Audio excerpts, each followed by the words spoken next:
Damai sejahtera Allah yang melampaui segala akal akan memelihara hati dan pikiranmu di dalam Kristus Yesus. Amin. Shalom. Saudara-saudara jemaat yang dikasihi Tuhan, firman Tuhan yang ditetapkan sebagai khotbah renungan pada hari Minggu ke-22 setelah Trinitatis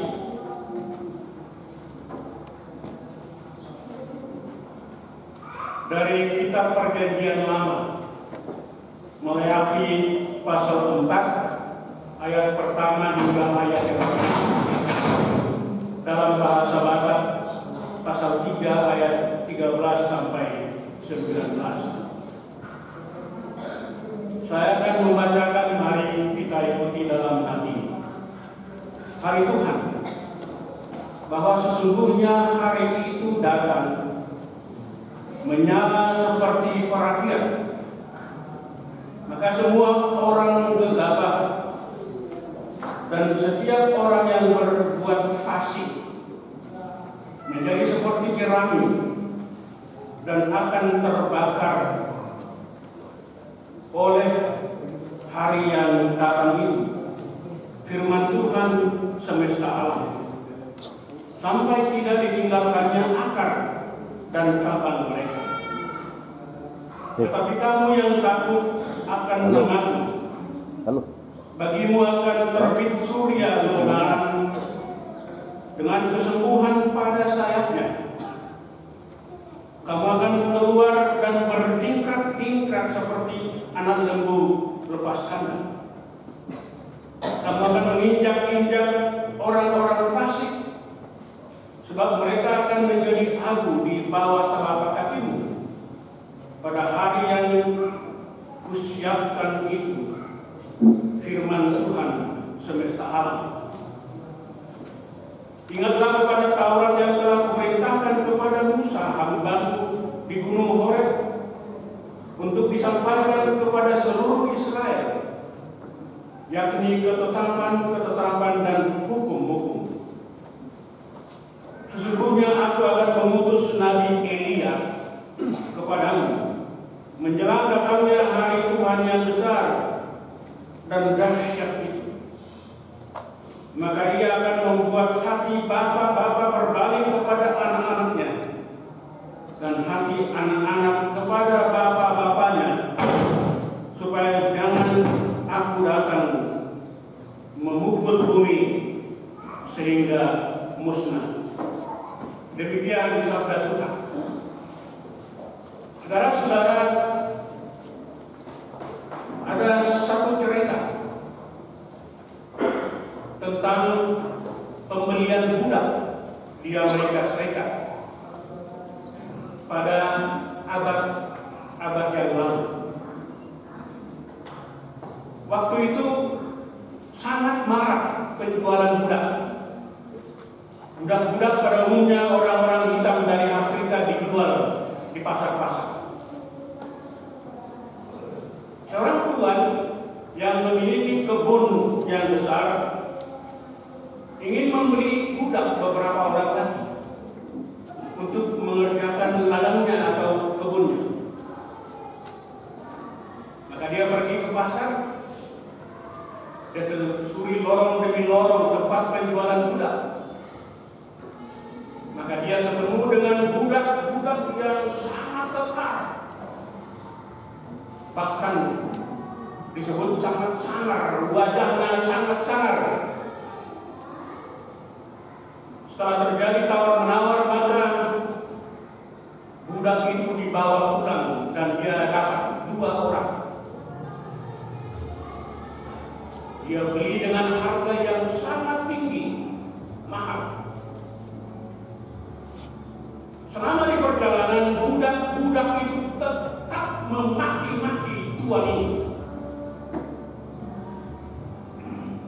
Dan mereka tiba di rumah. Setelah mereka tiba di rumah, tuan itu mengatakan kepada kedua budak yang baru dibeli, oke, please. Sekarang Anda sudah free, sudah bebas. Anda boleh memilih pergi dari rumah ini atau tinggal di rumah ini. Tapi ingatlah, sekarang saudara adalah orang bebas. Maka keduanya pergi dari rumah meninggalkan tuan tadi. Dan mereka akan pergi kemana saja melangkah sesuai dengan keinginan mereka. Tetapi di tengah jalan satu orang berpikir pulang. Loh, kok Tuhan itu begitu kasih kepada saya?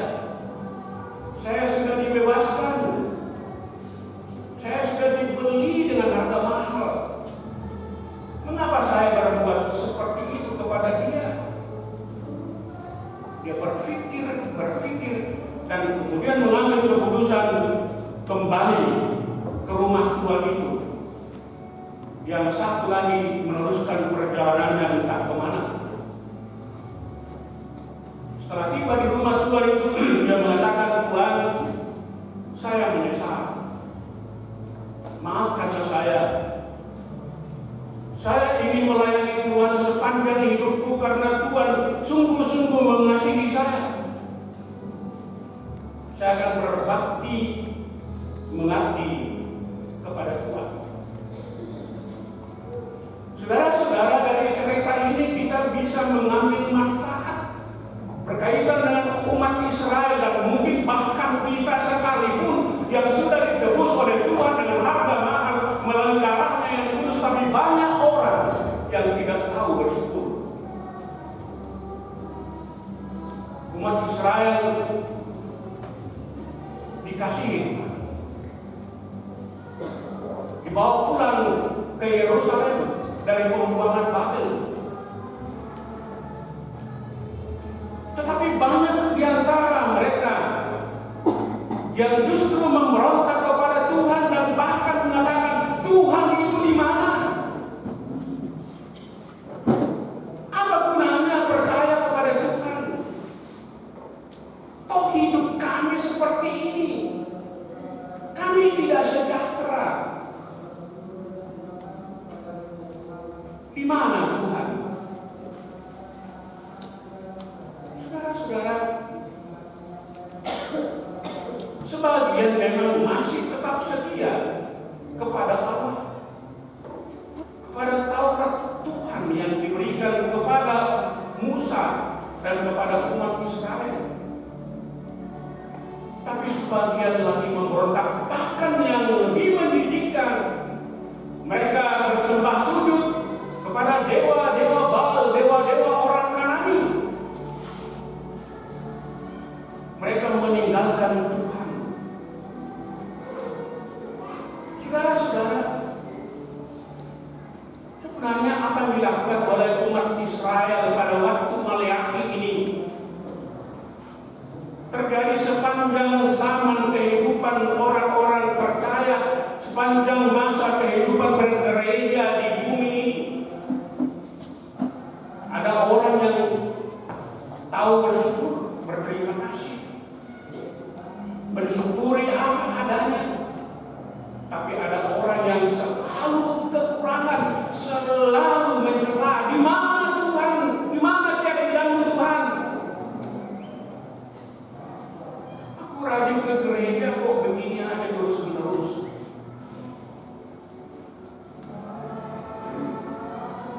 Di antara mereka juga ada yang tidak percaya tentang datangnya hari Tuhan.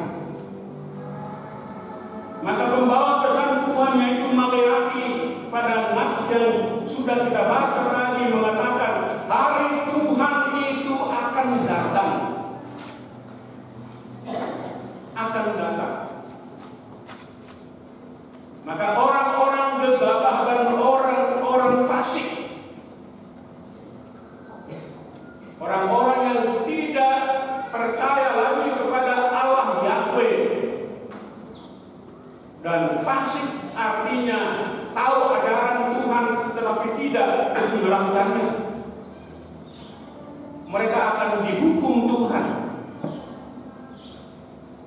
yang sangat mengerikan di sini akan terbakar seperti di Parabia, seperti jerami yang dibakar habis,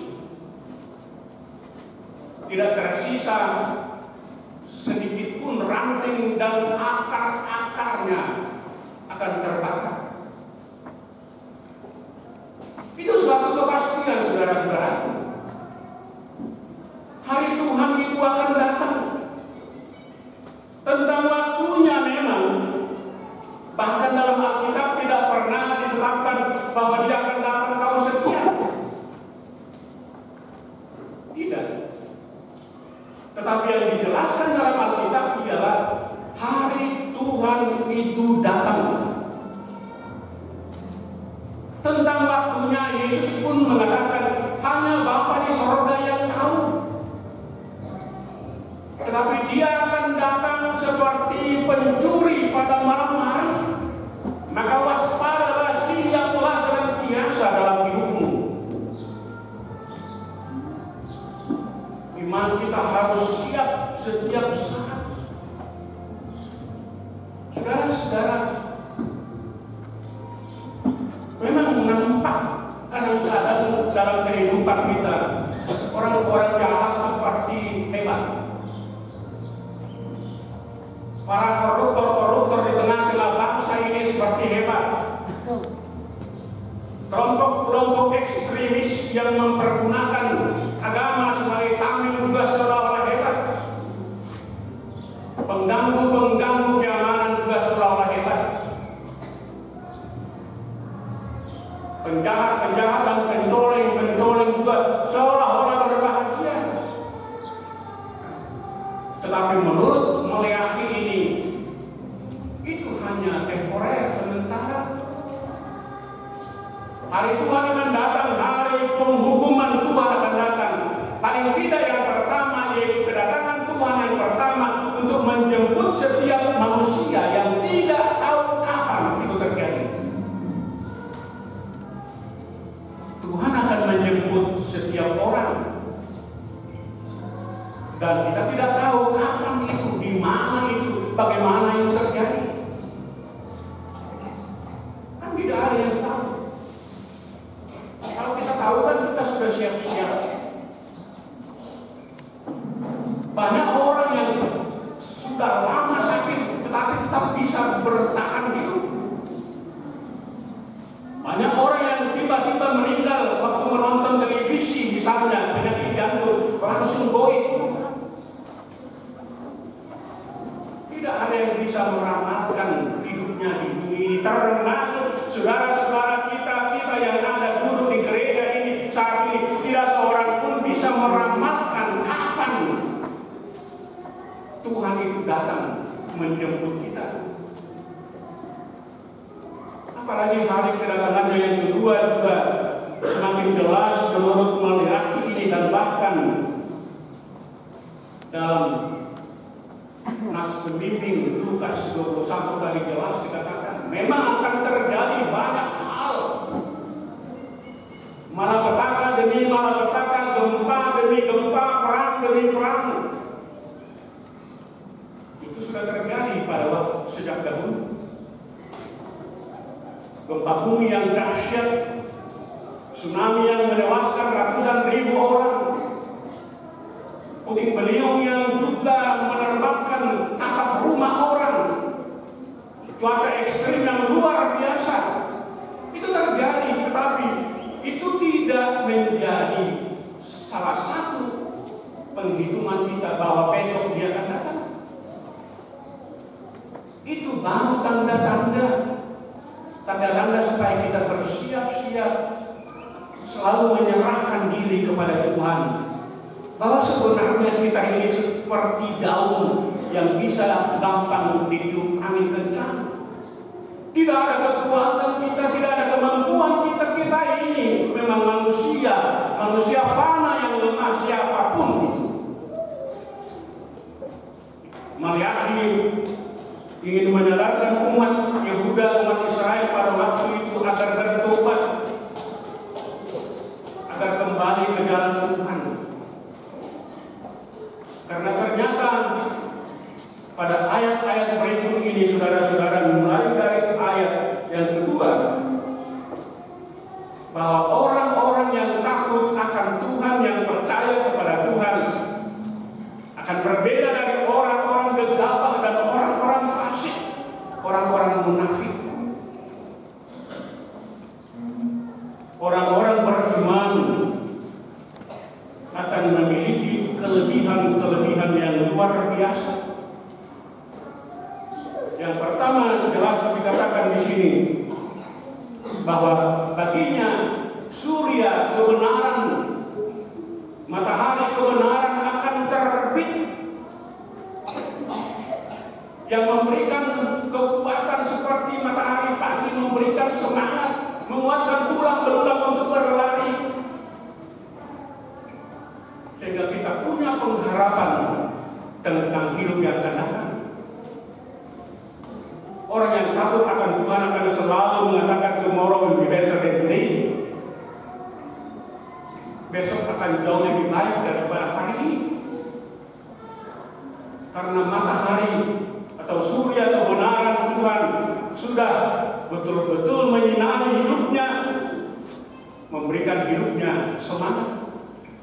Mari para pemuda bersemangat menantang masa depan, jangan loyo, jangan asik main game setiap hari. Tantang masa depanmu. Masa depanmu ada di tanganmu, diberkati oleh Tuhan.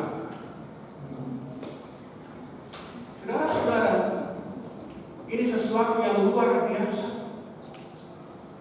Pas seperti yang dikatakan oleh Nabi Yesaya dalam pasal 40 ayat 31, bahwa orang yang menanti-nantikan Tuhan seperti burung rajawali yang terbang tinggi dengan mengepak sayap-sayapnya.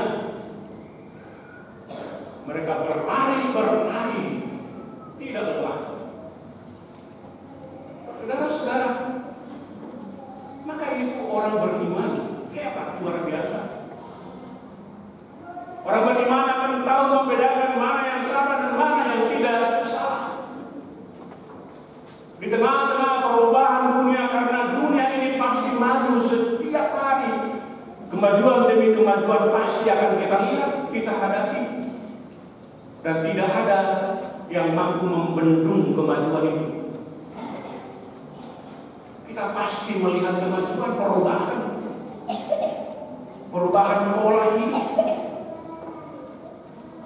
Tetapi orang beriman akan senantiasa mampu bersemangat untuk menggapai kehidupan yang baik di masa depan.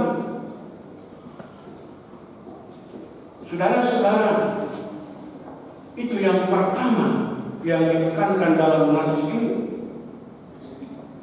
Yang kedua, kita akan menjadi kepala, bukan ekor seperti yang dikatakan dalam Ulangan 28 ayat yang ke-13.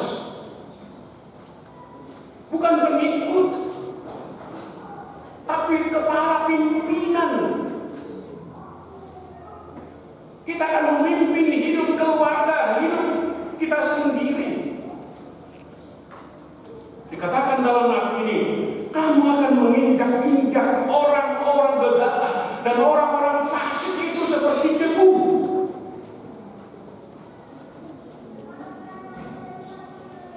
Somun siratu yang ada di telapak kaki. Apa gunanya aku? Nggak ada.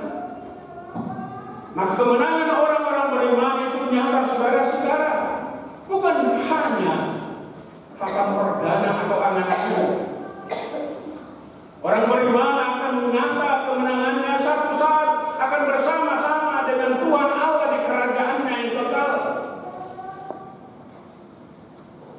Kita masih ingat cerita seorang kaya dan Lazarus yang miskin. Setelah mereka mati dua-duanya, orang kaya itu dimasukkan ke neraka, api yang sangat panas.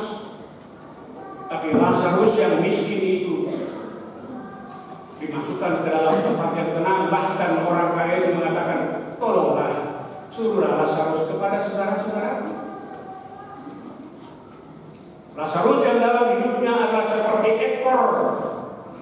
yang tidak dihargai kemudian menjadi kepala. Saudara-saudara, orang beriman akan menginjak-injak orang-orang gegabah dan orang-orang fasik. Yang penting saudara-saudara, Maleakhi mengingatkan, ingatlah akan Taurat Tuhan yang diberikan kepada Musa di Gunung Horeb, di Gunung Sinai,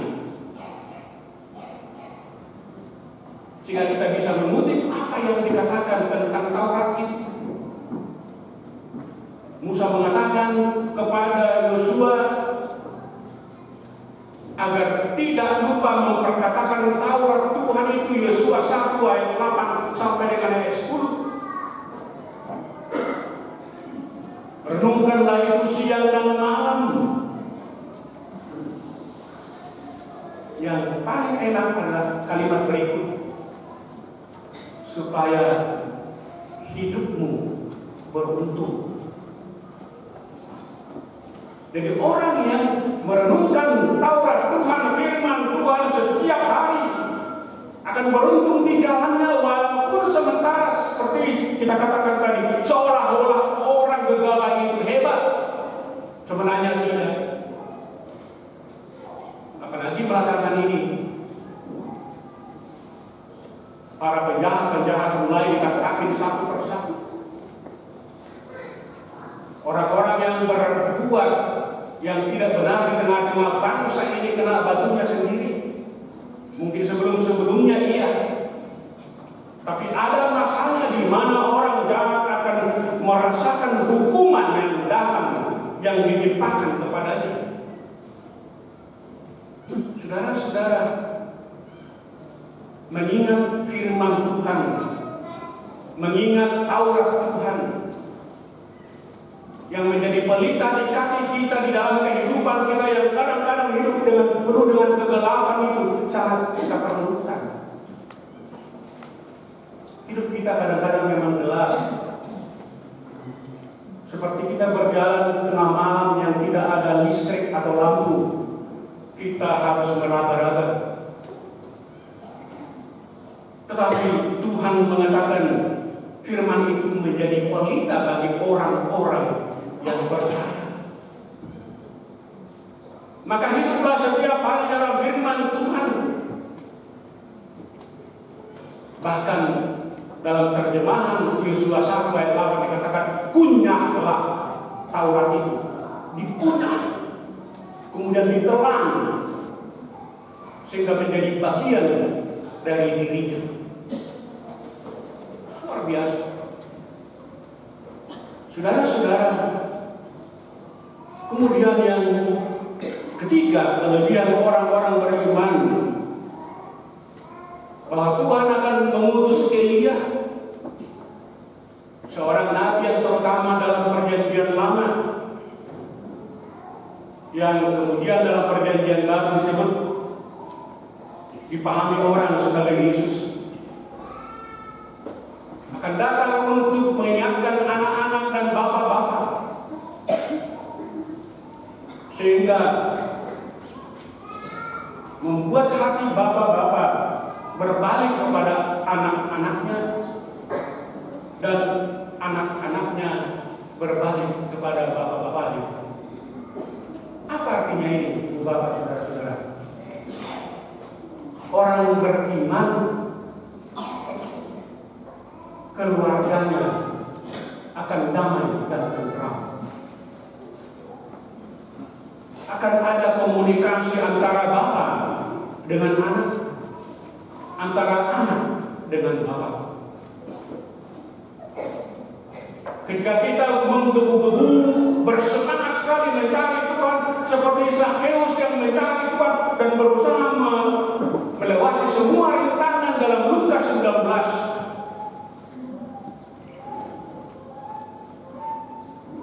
Dan Yesus berkenan masuk ke rumah dia.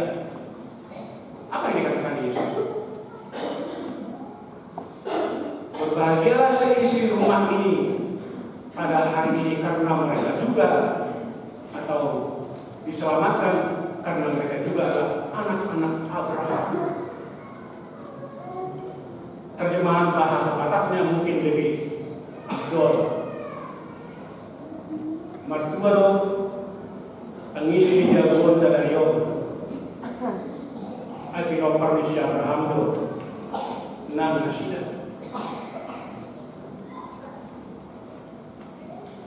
Keselamatan telah terjadi kepada rumah ini karena mereka adalah anak-anak Abraham. Ketika Zakheus orang yang pendek itu berjuang mencari cara harus melihat wajah Yesus, dan Yesus tahu semangat daripada Zakheus ini, maka Yesus memberikan ucapan, menyampaikan ucapan yang luar biasa. Mereka berbahagia seisi rumahnya. Seorang Zakheus telah menjadi pembawa keselamatan dalam keluarganya.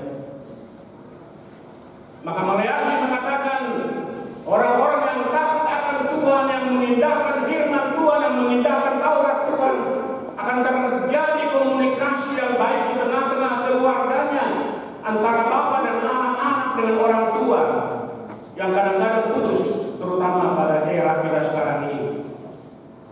Dan kadang-kadang tidak matching percakapan antara orang tua dengan anak. Anak-anak sudah sampai melalui kasetnya itu ke bulan, menelusuri bulan. Kita masih berada di bumi ini. Maka kadang-kadang tidak ketemu. Mereka berbicara A, tetapi kita berbicara B. Tidak ada kontak yang baik. Terutama saudara-saudara itu terjadi di kota-kota besar. Masing-masing orang mencari jalannya sendiri. Tapi justru Maleakhi mengingatkan orang-orang yang takut akan Tuhan, keluarganya menjadi keluarga yang utuh, keluarga idaman. Yang penting kita takut kepada Tuhan, sebagaimana dikatakan Yosua pada Yosua 24 ayat 15. Tetapi aku dan seisi rumahku, aku akan tetap beribadah kepada Tuhan, apapun yang terjadi. Aku dan seisi rumahku. Sekalipun orang-orang lain sudah pergi meninggalkan Allah pada waktu itu, tapi Yosua bersaksi, saudara-saudara, aku dan seisi rumahku akan tetap beribadah kepada Tuhan. Mari saudara-saudara, ibu bapak, mengaminkan firman Allah yang sangat indah ini, yang menantang kita untuk tetap setia kepada Tuhan walaupun di luar sana banyak yang kita lihat macam-macam. Dan kadang-kadang hati kita diganggu, kadang-kadang kita ragu-ragu, kadang-kadang ditimbulkan kebimbangan, kadang-kadang ditimbulkan kecemasan, dan kadang-kadang seolah-olah akan muncul, apa Tuhan gunanya saya setiap minggu berminggu. Tapi sekarang Tuhan menjawab kita, tinggalkan semua itu dan setialah kepada Tuhan, kepada firman-Nya. Tuhan akan membimbingmu sebagaimana Roh Kudus membimbing murid-murid pada waktu itu, memberikan kekuatan kepada mereka untuk memberikan jawaban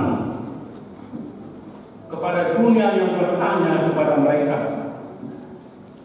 Karena kita percaya dengan kuasa Tuhan, maka hidup kita akan terus selamat.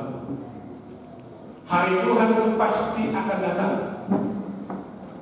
Wahyu 3 ayat 11 mengatakan, aku akan datang segera. Peganglah apa yang ada padamu, supaya tidak ada orang yang mengambil di dalam.